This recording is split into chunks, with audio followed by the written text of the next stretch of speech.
तो भिंडी खाने के शौकीन खुश हो जाए। आज मैं इस तरीके से भिंडी बनाऊंगी कि भिंडी के शौकीन खा खा कर थक जाएंगे, लेकिन मन नहीं भरेगा, क्योंकि हम डालेंगे भिंडी में कुछ ऐसे मसाले जिससे इसका बादीपन भी ख़त्म हो जाएगा। और यकीन माने इतनी की मज़े की बन के तैयार होगी कि जो लोग भिंडी खाने से डरते हैं ना, वो बेफिक्र होकर खाएं, क्योंकि इस तरीके से बनी हुई भिंडी हर एक को सूट करेगी। तो जल्दी से रेसिपी को स्टार्ट करते हैं। बिस्मिल्लाहिर्रहमानिर्रहीम। अस्सलाम वालेकुम। उम्मीद करती हूँ कि आप जहाँ भी रहें हंसते मुस्कुराते रहें, हैप्पी रहें और हेल्दी रहें।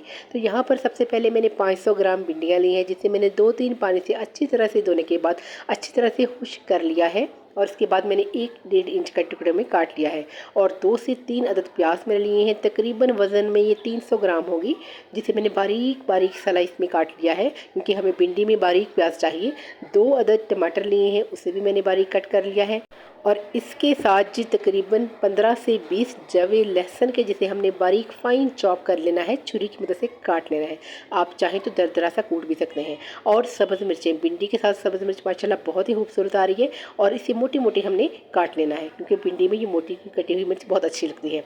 तो जी हमने पैन में शामिल करना है ऑयल, तकरीबन 5 से 6 टेबल स्पून हमने ऑयल शामिल करना है। ऑयल थोड़ा सा गर्म हो तो उसमें भिंडियाँ शामिल कर देनी है।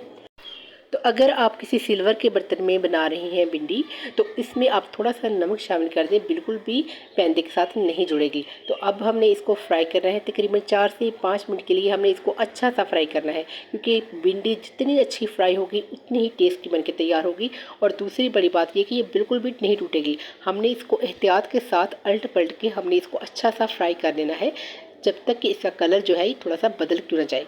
ये देखिए माशाल्लाह से इसका कलर जो है ये भी चेंज हो गया है। और अब हम इसमें शामिल करेंगे प्याज, जिसे मैंने बारीक कर लिया है। हाथों से ज़रा इसको हल्का सा मसल लें, ताकि प्याज के सारे स्लाइस जो है वो अलहदा हो जाए। ये देखिए इस तरह से हमने प्याज को शामिल कर देना है। और फ्लेम जो है वो हमने मीडियम टू हाई रखनी है, क्योंकि हमने इसमें प्याज शामिल किया है और प्याज ने पानी जो है वो भी छोड़ना है। और इसके लिए हमें आग जो है वो ज़रा तेज़ ही होनी चाहिए, ताकि जो प्याज जो पानी छोड़े साथ ही उसके वो ड्राई हो जाए। इसकी आंच जो है हमने तेज़ रखनी है। और ये देखिए 2 से 3 मिनट के लिए हम पकाएंगे। और यहाँ पर हमने प्याज थोड़ा सा नरम हो जाएगा, उसके साथ हमने टमाटर शामिल कर देने हैं। और सब्ज़ मिर्चें, जिनको मैंने मोटा मोटा काटा हुआ है, वो भी शामिल कर देंगे। 5 से 6 अदद सब्ज़ मिर्चें आप इसमें शामिल करें। ये बहुत ही टेस्टी बनती हैं इससे भिंडियाँ, और बड़ी अच्छी लगती हैं। तो जी इसको हम हल्का नरम हाथों से हमने मिक्स करना है। हमने अभी तक इसमें मिर्च मसाला कोई भी शामिल नहीं किया। हमने टमाटर का पानी जो है वो भी ड्राई कर रहा है। फ्लेम को हमने हाई ही रखना है। और इसको हमने फ्राई करना है 2 से 3 मिनट के लिए, ताकि टमाटर भी सॉफ्ट हो जाए और इनका पानी जो है वो भी ड्राई हो जाए। साथ हमने लहसुन को भी शामिल कर लेना है, ताकि ये भी फ्राई हो जाए। और इसी तरह से हमने 2 से 3 मिनट के लिए इसको अच्छी तरह से फ्राई करना है। आँच जो है वो हमने तेज़ ही रखनी है, लेकिन ये बिल्कुल भी पैंते के साथ नहीं लगेगी, क्योंकि प्याज टमाटर की वजह से इसमें काफ़ी हद तक मॉइस्चर पैदा हो गया है। और हमने इसको तब तक फ्राई करना है जब तक कि इसमें मॉइस्चर जो है ये बिल्कुल ख़त्म ना हो जाए। जो नहीं मॉइस्चर इसे बिल्कुल ख़त्म हो जाएगा और इसका सारा टेक्सचर भी बदल जाएगा। ये देखिए माशाल्लाह से अब सारा मॉइस्चर इसमें ख़त्म हो चुका है। अब हम इसमें शामिल करेंगे कुछ स्पाइसी की। देखिए बिल्कुल भी इसमें पानी नहीं रहा। अब हम इसमें शामिल करेंगे 1 टीस्पून नमक। आधा किलो भिंडी के हिसाब से ये परफेक्ट नमक मिर्च होगी। हाफ़ टी स्पून हम सुरख मिर्च शामिल करेंगे। हाफ़ टी स्पून हल्दी का शामिल करेंगे। और 1 टीस्पून हम इसमें कुटी हुई लाल मिर्च शामिल करेंगे। भिंडी में मिर्ची जो है ये ज़रा अच्छी लगती है, बड़ी चटखारेदार बनके तैयार होंगी इंशाल्लाह ताला। 1 टीस्पून सूखा धनिया पाउडर शामिल करेंगे। हाफ़ टी स्पून हम इसमें अजवाइन शामिल करेंगे। इससे क्या होगा कि जो भिंडी का बादीपन है वो बिल्कुल ख़त्म हो जाएगा। और हाफ़ टी स्पून हमने ज़ीरा पाउडर शामिल करना है, पिसा हुआ। यकीन माने अगर आप मेरी रिकमेंडेशन के मुताबिक भिंडी को बनाएंगे, इसमें अजवाइन और भुना हुआ ज़ीरा हाफ़ टी स्पून और हाफ़ टी स्पून अजवाइन शामिल करें।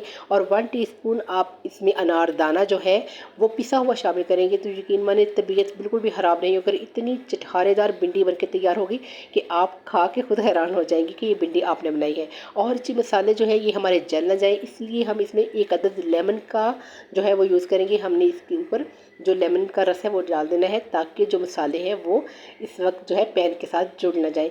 और इस वक्त हमने फ्लेम जो है बिल्कुल दम वाली कर देनी है, और भिंडियों को हमने तोड़ना नहीं है। बड़ी ही नरम हाथों से हमने इसको मिक्स करना है कि कहीं जो भिंडी है वो टूटे ना, क्योंकि इस तरह से इसका सारा टेक्सचर जो है वो ख़राब हो जाएगा। और ये देखिए माशाल्लाह से बड़ी ही ज़बरदस्त जो इसकी लुक है वो आ रही है। और यहाँ पर हमने इसको अच्छा सा मिक्स देना है और उसके बाद हमने इसको हल्का सा 4-5 मिनट के लिए दम लगा देना है और आंच जो है वो दम वाली ही रखनी है। आप बेशक इसको मत डांपें, इंशाल्लाह ताला बड़ी ही ज़बरदस्त चटखारेदार जो है भिंडियाँ बनकर तैयार होगी। तो इसको सर्व करते हैं। बिस्मिल्लाहिर्रहमानिर्रहीम। ये देखिए माशाल्लाह से कोई भिंडी टूटी नहीं है, माशाल्लाह से ज़बरदस्त इनका कलर है और बड़ी ही मज़े की ये बन के तैयार हुई हैं। एक मरतबा आप इस तरीके से बनाएंगे और यकीन माने आप दोबारा इसी तरीके से बनाएंगे। ये इतनी मज़े की भिंडी बन के तैयार होती है, बड़ी ही ज़बरदस्त चटखारेदार भिंडियाँ बनकर तैयार होंगी। ना ही इससे कोई आपको मसला होगा। तो इसको खाएं आप, चपाती के साथ खाएं, पराठे के साथ खाएं और तंदूरी रोटी के साथ खाएं। और इस स्टेज पे अगर आपको रेसिपी ज़रा भी अच्छी लगे तो वीडियो को लाइक कर दें और चैनल को सब्सक्राइब करना मत भूलिएगा। जज़ाकल्लाह। तो माशाल्लाह से देखिए बहुत ही ज़बरदस्त किस्म की भिंडियाँ जो है ये बनके तैयार हो गई हैं। तो चलें जी, इस तरह की मज़ेदार भिंडियाँ बनाएं और इसको तंदूर की रोटी के साथ खाएं। इंशाल्लाह ताला मज़ा आ जाएगा। तो मुझे इजाज़त दें। अल्लाह हाफ़िज़।